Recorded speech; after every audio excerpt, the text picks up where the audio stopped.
dari Fakultas Dakwah dan Komunikasi, jurusan Ilmu Komunikasi.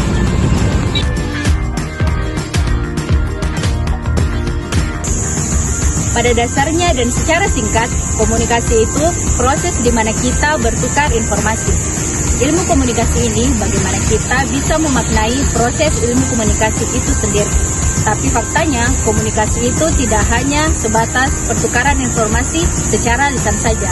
Proses dan bentuknya itu macam-macam. Jadi, komunikasi itu memiliki tingkatan. Misal, ada komunikasi dari dalam diri, komunikasi dengan orang lain, komunikasi organisasi, komunikasi kelompok, atau bahkan komunikasi besar seperti komunikasi massa. Sebagai contohnya yaitu apa yang disiarkan di TV, radio, majalah, dan lain sebagainya. Kita sebagai mahasiswa komunikasi mempelajari semua tingkatan atau level komunikasi tersebut. Jadi kita diminta untuk benar-benar mengerti komunikasi itu seperti apa, tidak hanya di dasar-dasarnya saja.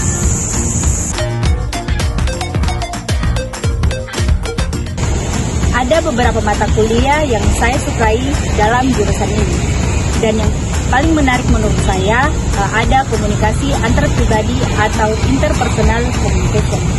Di mata kuliah ini kita diminta tentang bagaimana mempunyai hubungan yang baik antar individu. Kita diajarkan tentang bagaimana menjadi pendengar yang baik, bagaimana cara kita memahami orang lain, dan bagaimana kita empati terhadap orang lain. Jadi benar-benar di mata kuliah ini kita disiapkan bagaimana menjadi individu yang mengerti dan juga memahami satu sama lain. Kemudian ada teori media. Mata kuliah ini benar-benar mengubah cara pandang kita terhadap media. Kalau dulunya kita melihat media hanya sebatas TV, radio, atau barang-barang elektronik lainnya, tapi ternyata media itu luas. Ada beberapa hal seru dalam komunikasi. Pertama, dosennya. Kata anak zaman sekarang, dosen komunikasi itu friendly. Sehingga apapun yang ingin kita ceritakan terhadap dosen tersebut dapat menanggapi dengan baik apa yang kita maksud. Juga jurusan ini termasuk jurusan favorit. Jadi kita dapat menjumpai lingkungan yang baru dari berbagai daerah.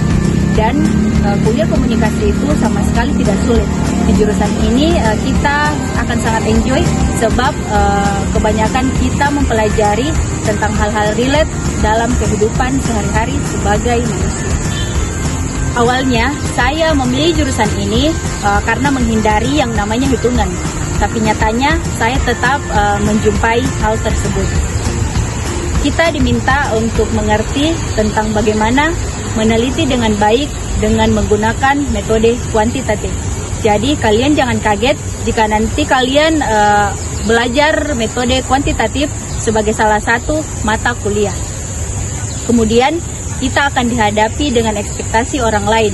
Biasanya orang-orang yang bertemu dengan kita menganggap kita orang yang suka bicara, orang yang mengerti semua penggunaan digital, sehingga dalam diri kadang timbul rasa insecure karena takut merasa tertinggal dan selalu ingin mengikuti tren yang ada.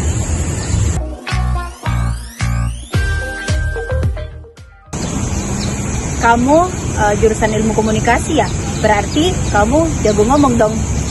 Padahal sebagai anak komunikasi, kita tidak harus jago hal tersebut secara instan. Sebab semua itu melalui proses yang panjang. Anak komunikasi itu tidak harus selalu di depan kamera.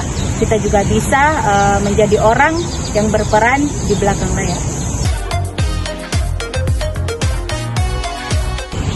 Nah, menjadi anak komunikasi adalah hal yang menyenangkan. Kita belajar dengan fun. Jurusan ini juga mempunyai lapangan pekerjaan yang luas. Dan ilmu yang kita terima dapat kita terapkan di berbagai bidang. Jadi, jangan takut dan jangan ragu jadi anak komunikasi ya.